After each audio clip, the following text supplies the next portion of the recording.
God is in the shadow, because when you say you're dealing with his shadow, you're dealing with God.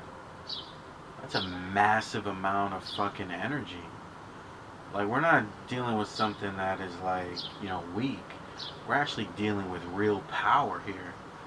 But it's being filtered through this particular lens that we say is the shadow. Right? So when we say that we're dealing with someone's whole entire being,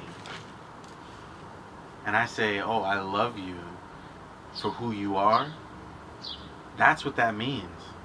I love you for the massive shadow you have, and I love you for the person you are right now.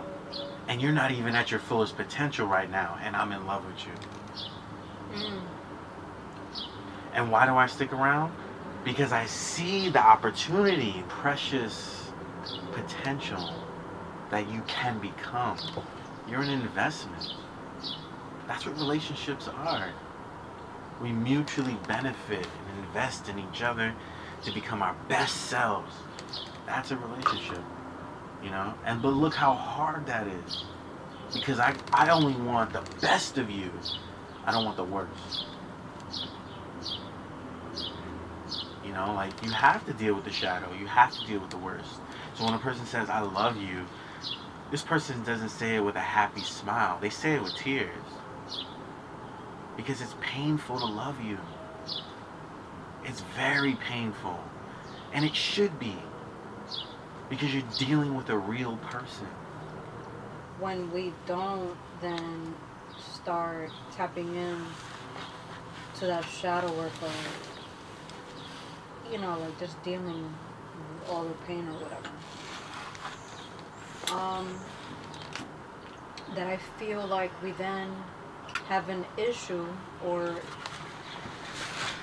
we can't, for some people they have to balance needing and wanting instead of choosing one, right?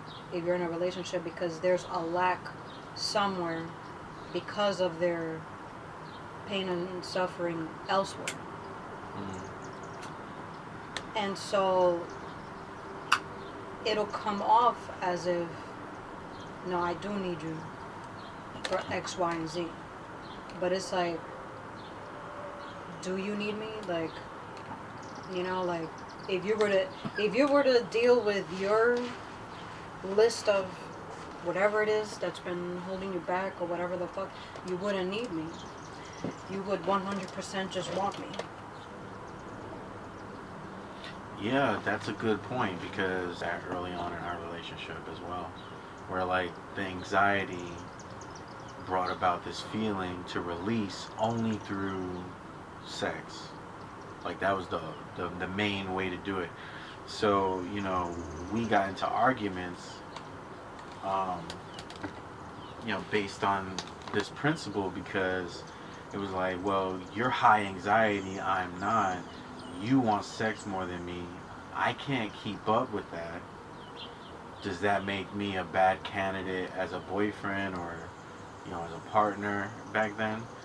You know, so that was being brought into question, which is naturally genuine, right? Because is this person gonna fulfill me, right? That's one of the main criteria you get with someone.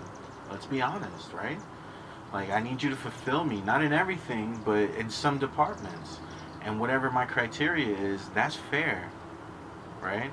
So one of those criteria was she wanted me to have more of a higher sexual drive, you know? And a lot of that, too, was about other stuff, which I'll let her talk about if she chooses to, but we're just talking about how anxiety Yeah, caused I'm looking at him. sex. Because it's like, yes, okay, that's true. But I also remember. This boy, yeah. Please elaborate. Add to. Like, in the beginning, that he wanted sex all the time. Even when I would say I can't, or the doctor said no because of this or whatever, like, that was, oh, it's forbidden. I want it. You know, like, it became that. Yeah. Or where I used to work, you know, I used to obviously wake up early, get ready. He used to always want some in the morning before I left. To then later find out, right, that he's watching porn when I'm not home. So it's like... Now, in retrospect, if I may add, okay, just to provide context, okay, yes, I did want sex a lot. 2 reasons. One, I found you very, very, very attractive. Like, I was very turned on by you.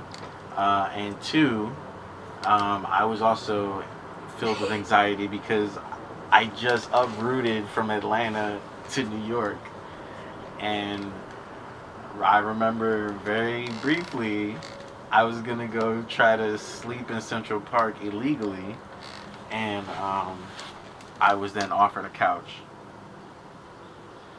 So with offering me the couch, seeing you more, I was like, damn, and I'm anxious about this whole situation, because it's like, it was weird in the beginning, you know, like, I was like, damn, she could kick me out, and she has every right, you know, like, if she doesn't like me, or she doesn't find it attractive that I'm semi-homeless, like, she's within her right, you know what I'm saying? She allowed me to stay, you know, and maybe through guilt, I don't know, or just her beautiful, charismatic personality, you know, she's just so generous and loving. But then it turned into, you know, a more solidified relationship, honestly. And then I started working through things, and that's what I wanted to highlight. So my understanding of sex was different back then, because I came from terrible relationships that were just shattered and broken from beginning to end, because I was looking for a woman to conquer. I wasn't looking for a woman to respect. So when I came into this relationship, I started understanding that I couldn't conquer you, and I shouldn't conquer you. But that wasn't immediate, right? That was part of the growth in the last 5 years. And I will be vulnerable and admit, I try to conquer you by having sex with you so quickly. Like, that was my stamp. That I was like, what the fuck? Like, this became like, I picked him up in jail, and then he's like, come on, let's have sex, type of thing. And it's like, wait a minute, like, yeah, that's like, a good point. hold your horses, bro. Like, yeah. No, and in retrospect, I do feel bad. And that was a turn off for me. It was definitely a turn off for me in the beginning. An immediate turn off when that was experienced. But I had a history of not voicing myself. And it's crazy because we had to have that conversation. Yeah. Where he was like, dang, like, I apologize and this and that, but you didn't voice yourself. So I allowed myself to be like an object. Because I thought it was expected of me or something. Because I was so used to that. Until we both started looking into, like, our past and stuff like that. And it's like, are we going to continue repeating these patterns, or are we going to start our own thing in this relationship?